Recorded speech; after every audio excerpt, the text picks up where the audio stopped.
Welcome to Zoom In, Zoom Out, your global look at news from Taiwan. I'm Isabel Wang. Most companies would struggle to survive one generation, and very few make it to the second. But today we're talking to a family business in Taiwan that lived through 5 generations for 117 years.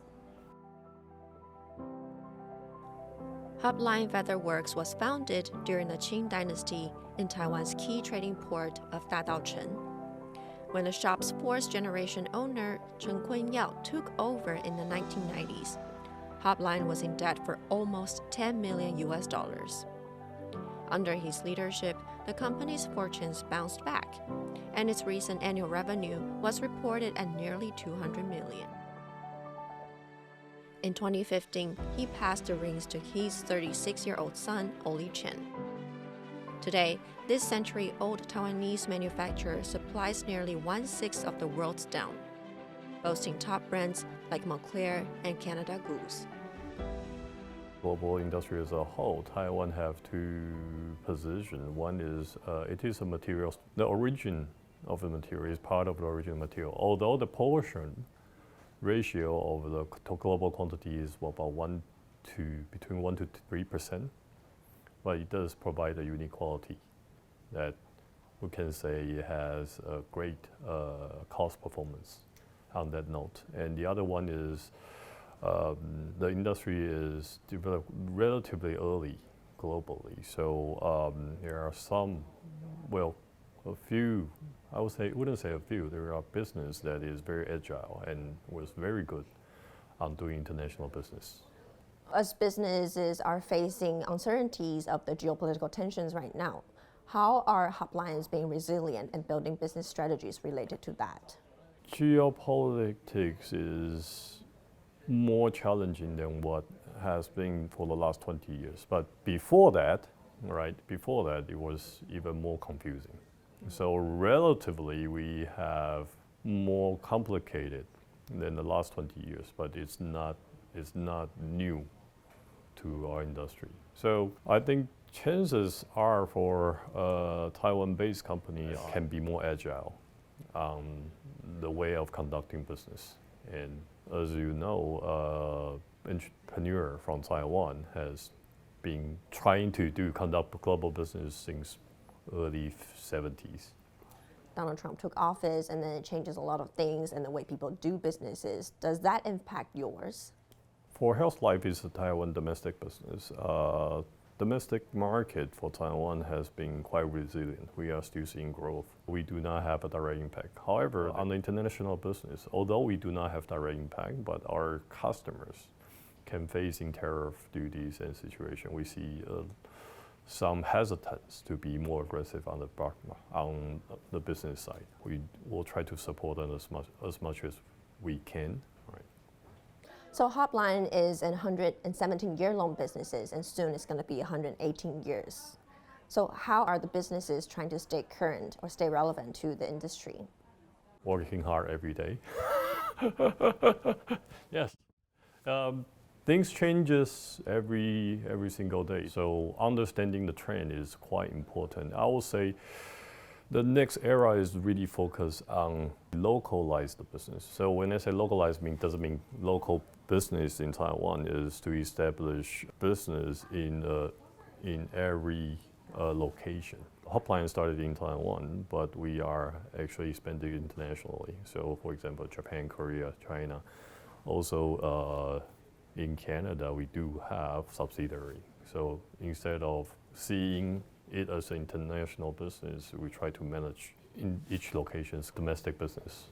That's the focus. And then hopefully individual business can grow strong by itself and then create synergy for each. Are you looking at other global markets potentially to expand to or build different branches so far? Well, we already have several global locations mostly focusing on consuming market. Earlier, our team visited Hubline's factory in Taoyuan to see how it turns raw materials into down products. Chen discusses the process to show how it all works. We gather materials from collectors. Collectors that gather the material from mostly farmers or slaughterhouses. It's an animal byproduct. And then we go through a washing process to make sure it's very clean. And then we do a separation to control the quality of the material, down-fitted material. In our Taoyuan factory, we also made it into bedding and pillows. So we are creating manufacturing sleeping products for local domestic demand. And then the customers are consumers and hospitality hotels. So circular economy is a big word right now, and it's trending among different industries. How does your business fit into that kind of model? We started on changing the business model. Instead of just selling the customer a product at a time, we started with the subscription service, for example, hotel. What they really need is not a pillow and a bed, right? They need something that can service their consumer to use their facilities, right? So in a way that we kind of establish a concept is we can provide the stuff, the material, the bedding product that you can service your customer instead of you buying it, right? We can actually just rent it to you. On the end of the product cycle, right, we can collect this again, and then we can process it again into a new product. So it becomes a loop for the hotel hospitality business customers. In 2016, Chen launched a new brand, Localized, combining sustainability with tailored after-sales services. The service collects used bedding, cleans it, and turns it into new products. Chen says the business model is still being tested, but has high hopes for the future. The impact is catching up. To find success in this kind of business model, it's difficult to translate this idea unless you are talking to top management. So top management understands this is this is a trend, and this can benefit both hotels and the suppliers, and also to the environment, right?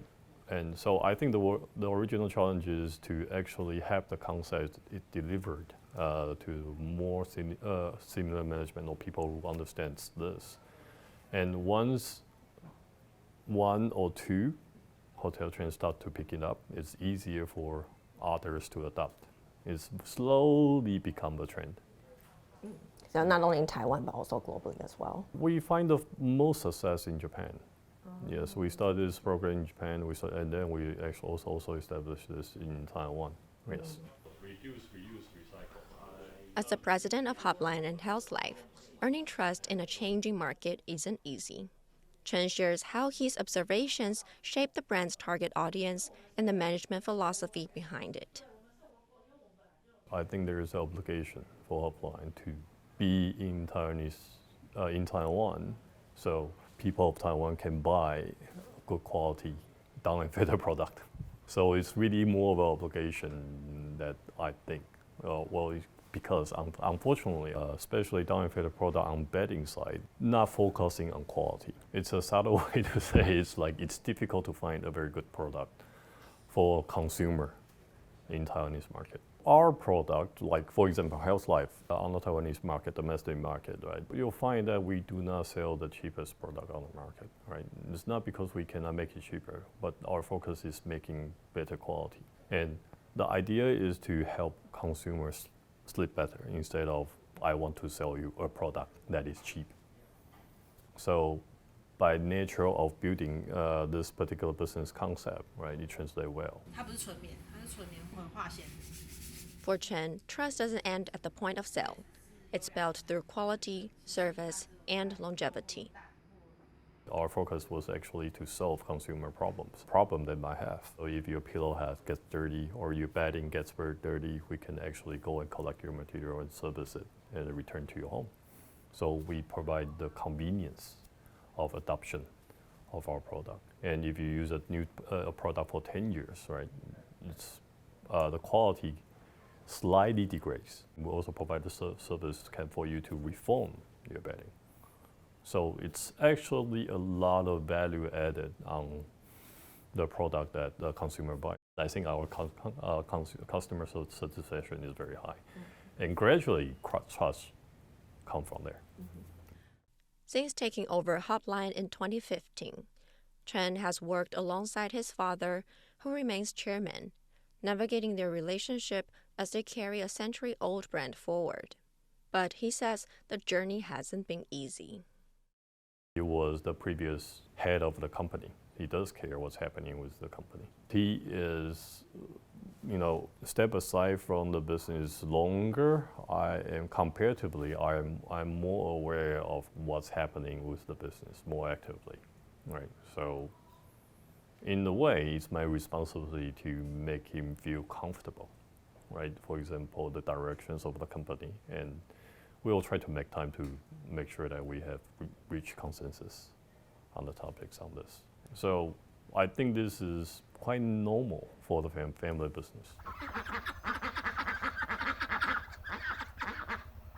Hotline and other down producers have also faced growing concerns over animal welfare in their industry. We asked Chen how a century-old brand like his responds to public opinion. The industry is very industrialized animal byproduct. So basically it comes from eating habits. So as long as there is eating habits of duck and geese, there is animal byproduct. It's there. And if our industry do not exist, it becomes waste.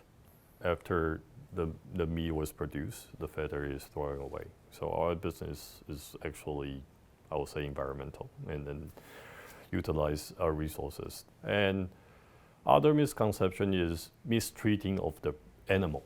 It's actually not true. Most of the farming industry is very industrialized. So they want to treat the animal as good as they can, so the animal can grow products to a good quality to their liking. So mistreatment for birds that produce down and feather it's a myth. So how do you ensure that the farmers that you're sourcing the feathers from are treating animals well? Well, there is traceability that we can, on our product, there's all traceability on documentation and also farm visit, right? So it's rather easy. If you go, right, and see the industry as a whole, that you understand. Unfortunately, most people don't have the chance to go see the whole industry. So there is an easy rumor to be spread on the misconception. You took over the business in 2015. Looking back at the past 10 years, how would you describe the experiences so far, or what have you learned? I focus on what I have on my hand every year, and there are challenges every year, right? And I think this is part of the fun of running the business and then accepting the challenging. If I knew what I know now, well, things that would be a lot easier. But unfortunately, this is what life is. You don't know what's going to happen next year. So looking ahead to 2026, are there any personal goals or for your businesses that you are trying to achieve? For the last 4 years, we have been planting the seed for the next phase of growth, right? And then from 2026 is to focus on every market's business relationship with customer and consumer, right? And hopefully our new innovation, new product will all go online and then find success on the market on the challenging time, I would say. And then personally, because I know you're a marathon runner as well. Unfortunately, I don't think I have time for another personal challenge on that note, yes. Right now is the focus will be on the business and the family, and my kids, and my family. Thank you, Olle, for taking the time to speak with us today. Happy to speak with you. Thank you very much. This has been Zoom In, Zoom Out. If you enjoyed today's show, don't forget to hit like, subscribe, or leave a comment below. We'll see you next time.